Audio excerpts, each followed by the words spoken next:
Artinya, jika kelahiran Al-Mahdi benar-benar terjadi pada tahun terjadinya dua gerhana tersebut, yaitu pada tahun 1981 Masehi, sedangkan sesuai hadis riwayat Imam Syuyuti yang diriwayatkan Abu Nuaim menyebutkan umur Al-Mahdi pada saat dibaiat di Ka'bah adalah 40 tahun.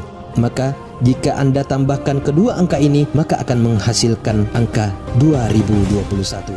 Al-Mahdi atau yang disebut dengan Imam Mahdi sejatinya adalah sebuah gelar yang diberikan kepada seseorang yang diberi petunjuk oleh Allah, yang dipilih sebagai pemimpin umat di akhir zaman. Kedatangan Imam Mahdi di akhir zaman juga sudah disampaikan oleh Nabi Sallallahu Alaihi Wasallam, diriwayatkan oleh Imam Muslim dan Ahmad.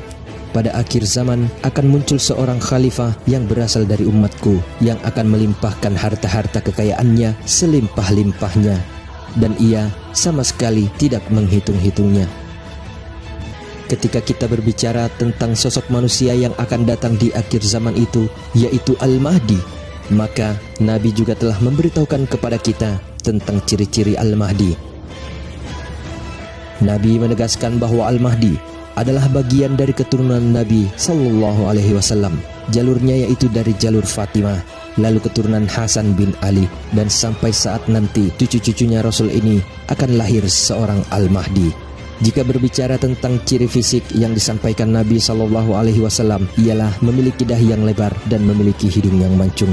Nabi juga menyampaikan sampai sedetail-detail ciri-ciri Al-Mahdi, karena pada saat nanti akan banyak mengaku sebagai Al-Mahdi. Maka Nabi memberikan patokan tentang ciri-ciri Al-Mahdi. Jika kita mendapat seseorang yang mengaku Al-Mahdi, kita bisa meneliti apakah silsilah yang dimiliki sampai kepada Nabi atau tidak, dan ciri-ciri fisik sama atau tidak. Bahkan namanya pun disebutkan di dalam sabda Nabi Sallallahu Alaihi Wasallam. Nabi berkata, namanya sama dengan namaku dan nama ayahnya sama dengan nama ayahku.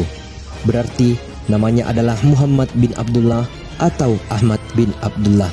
Apabila nama tidak sesuai, maka tidak bisa dianggap Al-Mahdi. Apabila semua ciri-ciri yang disebut Nabi Sallallahu Alaihi Wasallam sama, maka itulah Al-Mahdi. Bahkan asalnya pun disampaikan, kata Nabi Sallallahu Alaihi Wasallam, Al-Mahdi akan datang dari arah timur. Timur yang dimaksud adalah ketika Nabi menyampaikan sabda ini, dia berada di Madinah, maka timur yang dimaksud adalah berada di timur kota Madinah.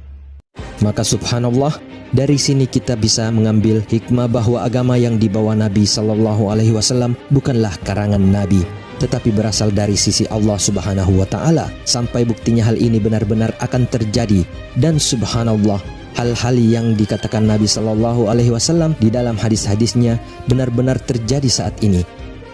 Contohnya sabda Nabi Sallallahu Alaihi Wasallam yang telah terjadi saat ini ialah tanah Arab yang kembali menghijau, bahwa Rasul Sallallahu Alaihi Wasallam bersabda, tidak akan didirikan hari kiamat sebelum Jazirah Arab menjadi hijau kembali. Dan dari sini pula kita bisa menjadikan sebuah pegangan apabila diberitahu perkara gaib, maka kita tidak bisa memandangnya dengan hal-hal logis saja, tetapi harus dipandang menggunakan iman yang berdasarkan dalil-dalil dan hadis serta ayat-ayat di dalam Al-Quranul Karim.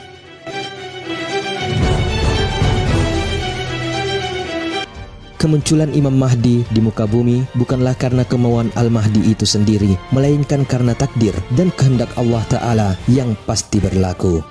Bahkan, seseorang yang pasti dipilih sebagai Imam Mahdi pun tidak akan menyadari sebelum Allah Subhanahu wa Ta'ala mengislahkannya pada suatu malam, seperti yang disabdakan dalam hadis Nabi Sallallahu Alaihi Wasallam. Al-Mahdi berasal dari umatku yang akan diislahkan oleh Allah pada satu malam. Hadis riwayat Ahmad dan Ibnu Majah. Lalu, apa sajakah yang sekiranya menandai kedatangan Al-Mahdi itu? Nabi Sallallahu Alaihi Wasallam telah mengisyaratkan akan adanya dua perkara kondisi umat Islam di akhir zaman. Kedua perkondisi tersebut ialah banyaknya terjadi perselisihan antara manusia-manusia dan banyaknya terjadi gempa-gempa yang meluluh lantahkan bumi. Lalu seperti yang kita ketahui, dua prakondisi ini telah sering terjadi di sekitar kita. Manusia seakan tidak pernah berhenti berselisih. Begitu pula dengan gempa yang semakin banyak terjadi di muka bumi. Bahkan di Indonesia sendiri sedikitnya terjadi 1.200 kali gempa pada tahun 2018 saja. Beberapa sumber dengan sungguh-sungguh meneliti tentang kedatangan Al-Mahdi. Kebanyakan dari sumber-sumber ini mengacu pada hadis-hadis Nabi Shallallahu Alaihi Wasallam, seperti pada contohnya hadis berikut ini. Sebelum kemunculan Al-Mahdi akan berlaku secara berturut-turut 2 gerhana pada bulan Ramadan, dan gerhana matahari di pertengahan bulan Ramadan, dan gerhana bulan di akhirnya. Keterangan Ibnu Hajar Al-Haytami. Jika kita melihat kepada dalil-dalil tersebut, maka sesungguhnya gerhana bulan dan matahari ini sudah pernah terjadi pada bulan Ramadan di tahun 1981 dan 1982. Hal ini mengidentifikasikan adanya kemungkinan akan keluarnya Imam Mahdi. Artinya, jika kelahiran Al-Mahdi benar-benar terjadi pada tahun terjadinya 2 gerhana tersebut, yaitu pada tahun 1981 Masehi, sedangkan sesuai hadis riwayat Imam Syuyuti yang diriwayatkan Abu Nuaim menyebutkan umur Al-Mahdi pada saat dibaiat di Ka'bah adalah 40 tahun. Maka, jika Anda tambahkan kedua angka ini, maka akan menghasilkan angka 2021. Beberapa ahli menafsirkan angka ini menjadi hari dibaiatnya Al-Mahdi secara paksa oleh bangsa Arab di sisi Ka'bah. Di samping itu, ada banyak tanda-tanda yang lain sudah terjadi berhubungan dengan kedatangan Al-Mahdi. Tanda-tanda itu adalah kemunculan bintang berekor atau komet yang melintasi bumi, seperti yang diceritakan Ibnu Hajar Al-Haytami dalam kitabnya. Sebelum kemunculan Al-Mahdi, sebutir bintang berekor akan muncul dari arah timur. Bintang berekor atau komet ini pernah melintasi bumi pada tahun 1986. Komet ini merupakan sebuah bintang terang bersinar yang melintas dari timur ke barat.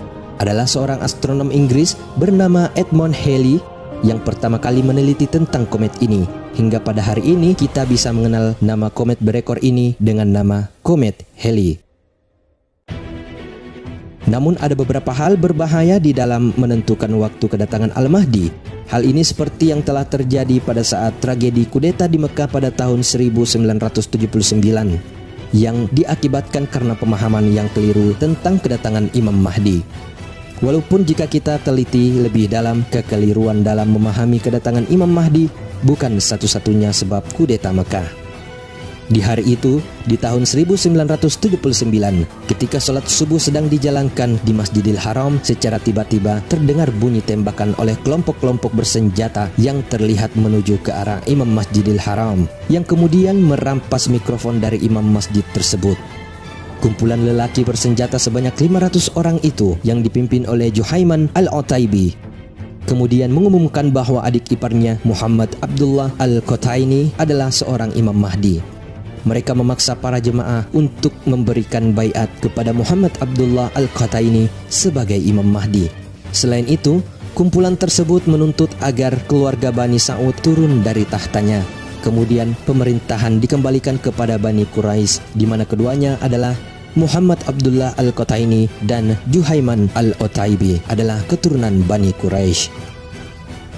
Pengepungan ini berlangsung hingga 27 November 1979 dan menelan setidaknya 500 korban jiwa dari kalangan jemaah Masjidil Haram serta anggota tentara Arab Saudi. Setelah kejadian berdarah tersebut, pada tanggal 9 Januari 1980, Juhaiman Al-Qotaibi bersama 68 pengikutnya ditangkap dan dihukum pancung karena telah membuat banyak kerusakan dan pembunuhan jemaah dan beberapa ulama. Lalu, bagaimana cara kita untuk menyikapi hal-hal ini berkaitan dengan tanda-tanda munculnya Al-Mahdi?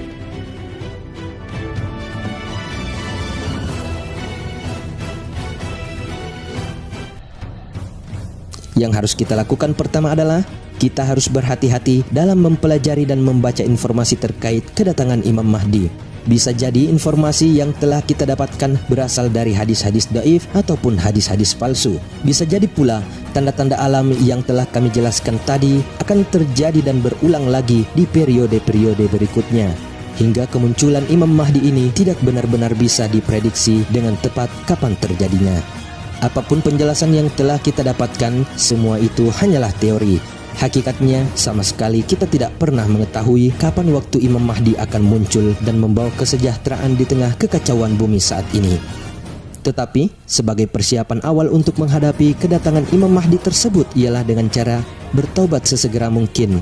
Mudah-mudahan Allah menjadikan kita termasuk di dalam pasukan-pasukan dan panji-panji pembela Imam Mahdi.